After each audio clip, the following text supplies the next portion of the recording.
Welcome to the Conversations That Matter podcast. I'm your host, John Harris, for this cell phone travel edition. I have a request, actually two requests, to talk about a video called Mega-Churchianity. So I really quickly want to give you my reaction to this video. It's about, over 200,000 views on YouTube. And the premise seems to be that there's this insider group of elites who really form a guild. They try to benefit themselves, and membership in the guild confers monetary rewards as well as just perks and status, and so this all came about as a result of the rise of the mega-church model, and that's a consolidation model where the churches now run more like a business than a church. And I think there's so much to say about this that is in support of that particular narrative, because we all know something exists that some call Big Eva. I call it the evangelical industrial complex. You can call it a guild, but it's really an interconnected, often interwoven and interdependent group of organizations and individuals and missions organizations and denominations and publishing houses and conferences, and they all kind of form a web in which they support one another. They aren't allowed to criticize one another, and if they do criticize, that criticism has to have a limit. It can't be too much. It must be mild. And that's why I think there's been reluctance even among organizations that many of you would consider to be very conservative against social justice. I mean, they're fighting the good fight, but if you really think about it, how much have they actually said about false teaching in organizations that perhaps members of their church have been impacted by or listen to even now or read? They're very reluctant to say anything too harsh sounding. That's where the tone issue comes in and the winsomeness in all this. It's not so much, it is about the world, but it's not just about the world and what the world thinks of us and the world is watching. That's certainly an aspect of this, but there's also this sense of we need to play nice together in these organizations in order to keep providing the services and the goods that evangelicals want and consume and gain their allegiance and their money and everything else that comes with that. So there's a business aspect to this too. So, let me give you an example. So if you are, and in fact, this is a real example. I'll give you a real example from the wild out there. So I'm thinking right now of a seminary, probably 99% of you listening think is one of the better options, a conservative seminary. And I would say it's probably one of the better options as well. However, this particular seminary is very sensitive about saying critical things about other institutions of higher learning and evangelicalism, including seminaries. In fact, this particular seminary has not even, it's really been recent, it wasn't that long ago, made it mandatory for professors there to, I believe it was, get written approval before criticizing or saying anything negative about professors at other seminaries. And this is a recent thing. Didn't used to be like that. In fact, academics used to be able to, this sounds like ancient history, but they used to be able to criticize each other all the time. They had public debates all the time. Even people working at the same institution would often have debates with one another, and this was part of the learning process. Well, not anymore. Those days are gone. Now it's got to be just support, and if you don't support, kind of shut up, and if you aren't going to shut up, at least soft pedal your criticisms.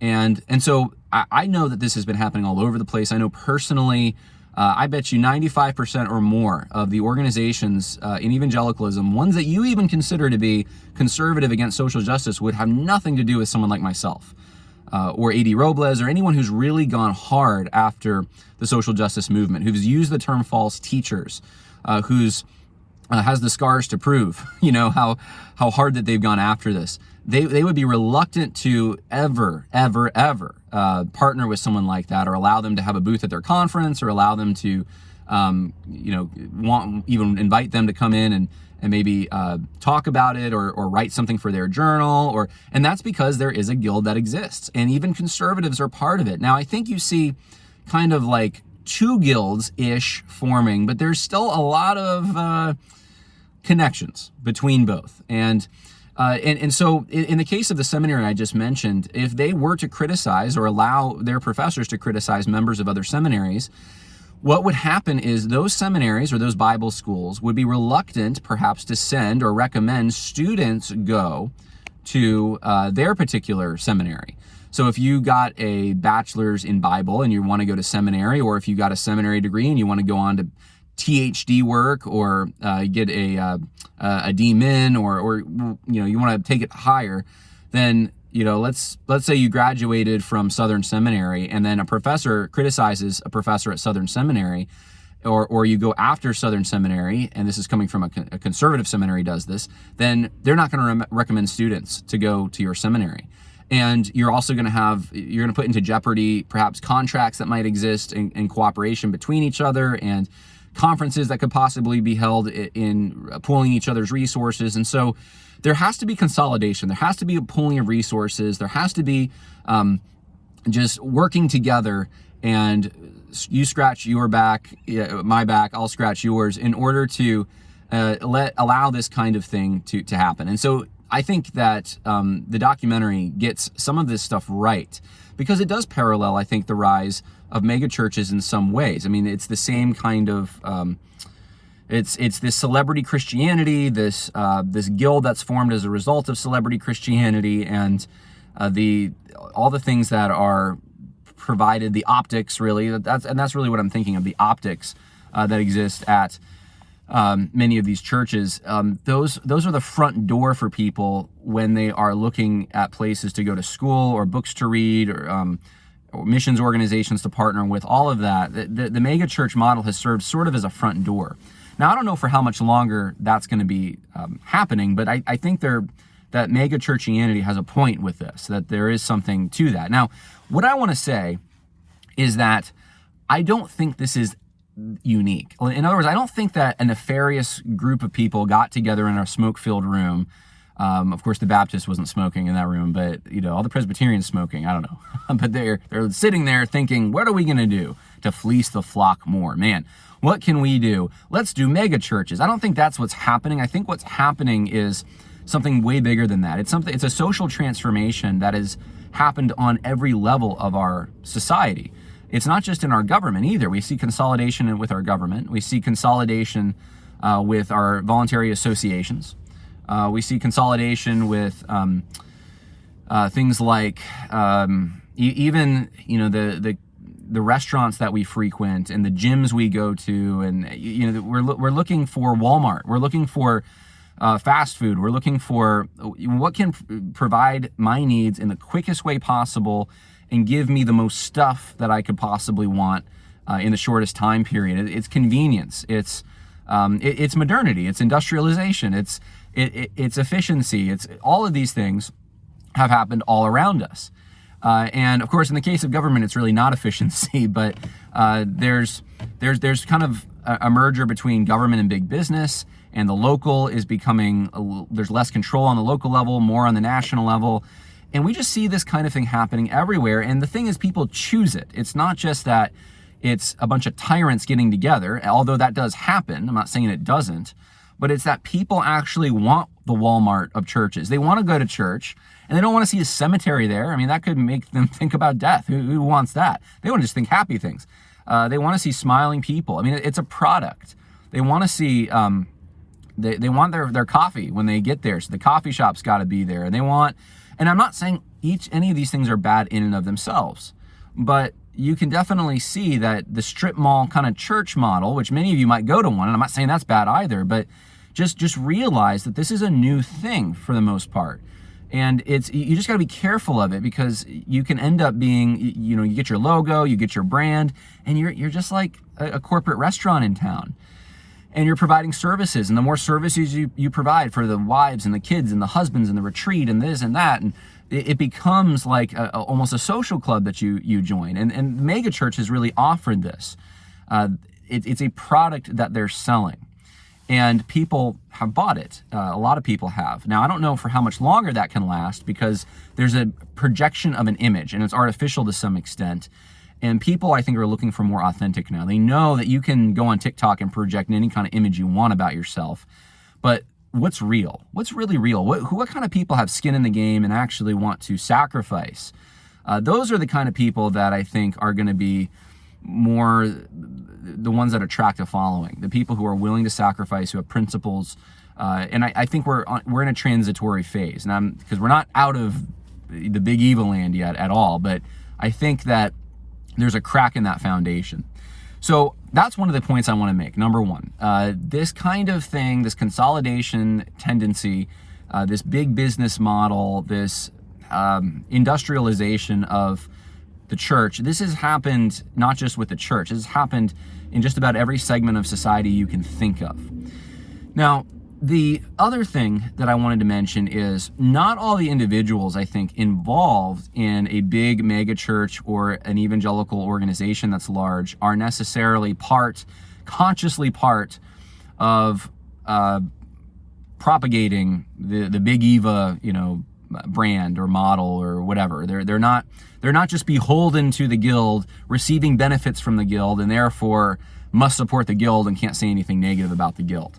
And I want to use as an example John MacArthur here, because the video goes after John MacArthur to some extent, and it uses some hit piece stuff about the price of his watch and the properties that he, or the house that he has, and then it shows him at the Shepherd's Conference Q&A from, I think it was 2018, where he says that he doesn't want to go after his friends, and he'll just be left with him and Phil Johnson if he goes after his friends. He doesn't want to oppose them. Now, the ironic part is he is kind of left with just himself and Phil Johnson at this point, even though he chose not to go after his friends because his friends chose to go after him, many of them.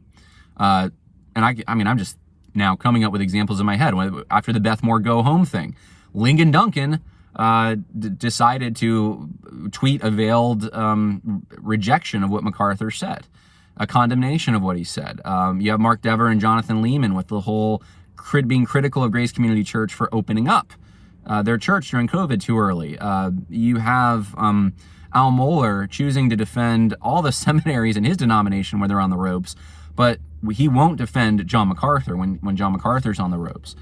And in fact, I could go on, but you have the people that were sitting on that stage, they haven't been a friend to John MacArthur really.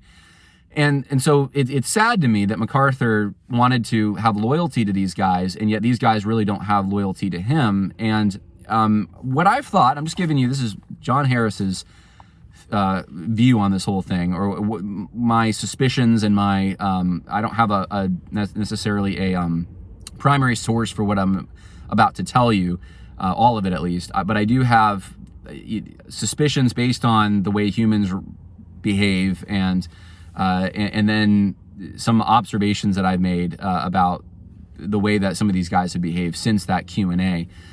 It seems to me that it's very possible, at least, that some of these guys saw John MacArthur as someone to be friendly with, potentially, or in part, because of the size of his ministry, and because of there's benefits to that. I mean, he's long coattails.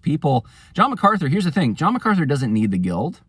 John MacArthur, if he moved and went to a small church in the middle of nowhere, would have a following instantly because he's John MacArthur. And I think guys like John MacArthur and R.C. Sproul and I think Bodie Baucham and perhaps to some extent even guys like Doug Wilson, and I'm, I could probably go on. There are guys out there who I think they don't have the same motivations as some of the others. And we have to make a separation here, because there are people who are beholden to the guild, who are they're obsessed with their image. They're obsessed with the image of their institution. They're institutionalists. They want to make sure that their mega church or their institution is somehow free of the kinds of attacks that come from the media, and they want to make sure that they're protected and that they still have students coming to their seminary and people coming to their church and the offering cups are filled, and they're interested in this kind of thing. I think, though, there's also guys, and I think John MacArthur is probably part of this, who aren't interested in that kind of thing. I really think that there's guys who are in it for primarily good reasons. They're looking at they want to help people. They want to explain the Word of God. They want to, even if they have theological ideas that I would say I disagree with, they have a motive at least that's wanting to help people, wanting to do the right thing. And you know what? Platform's not part of it for them. Getting a lot of money and accolades, that's not part of it for them. But what happens is, because people see the genuineness and see those helpful tools, they flock around them. And so there ends up being an incentive. There's a benefit to cozying up to someone like that. So if someone's a really good preacher, then you go and you sell yourself to them and say, look, I can make sure that I'll run your social media, or I'll do this, I'll do some service for you. That job only exists because that person is a preacher who's attracting a lot of listeners, right? And so there's an incentive to kind of cozy up to that. You become a brand, whether you realize it or not. So in the case of John MacArthur, there's the Master's College and seminary and, all the rest, grace to you. And I think that there are people, in fact, I know there are some people, not all, who are in some of these ministries because, look, they're riding the coattails of John MacArthur. And they're proud of being part of that MacArthur brand. And I think it is difficult for someone like a John MacArthur to see that. And the reason is because he's not really like that. So if you're not someone who is motivated and fueled by your desire for greater platform and power and pleasure and all of that, when other people are motivated by those things, it's hard sometimes because you can project negative things onto people, but you can also project positive things. You can think, well, they're just like me. They just want the ministry to grow, when in reality, they want their own pockets to grow. They want their own influence to grow. And so I think that can sometimes be hard to determine if you're not someone who thinks like that, or you don't have a healthy dose of suspicion. And because John MacArthur, when he was starting out, there were people around him that ended up recording his sermons, giving them to radio shows. There's an industry that kind of built up around him. It wasn't like he had the plan of like, we're going to build up an industry. It just kind of happened. And so that's not with everyone at a mega church or an institution. They're not all doing that, but some people are. And so this is where I think a separation must be made. And I don't think the documentary Mega-Churchianity does that well. They just kind of assume, like when John MacArthur says that he doesn't want to fight with his friends, that he's saying he wants his watch and his big house because he's somehow, I guess, relying on them for his income. That's ridiculous. John MacArthur doesn't need any of them for his own money or aggrandizement or anything. He's his own industry. They need him, really. He doesn't need them. But I think he really viewed them as friends. I think that's an honest take on this, that John MacArthur looked at them and said, man, you're friends. I don't want to fight you. That was, and however ill-conceived maybe that quote has been, and how it's been now looking back at it, it's might even seem foolish to some people. I think that's an honest desire that we can all relate to. Of, I don't want to fight with people that I've had so much I've partnered in ministry with, that I love, and it's sometimes you have to fight. Unfortunately, you can't let that get in the way of speaking the truth. But I think we can all understand where that might come from. It's not because he needed, his mega church is going to somehow fall apart without them. His mega church is fine, whether they're there, whether he partners with them or not. They've proven themselves not to be great friends of his. When he's gone through trials, especially during the COVID stuff, where were they, right? So these are the kinds of things that I think that this particular little, if you want to call it documentary or whatever it is, I think Churchianity just goes way too far with just really trying to categorize everyone who is part of a mega church or has been involved with Big Eva, quote unquote, as they're all just in this kind of same boat. And I think overall there's a good point to be made here, that this is a system, or it's a model that lends itself to a corruption. But it doesn't mean that every person enmeshed in this model is necessarily corrupt.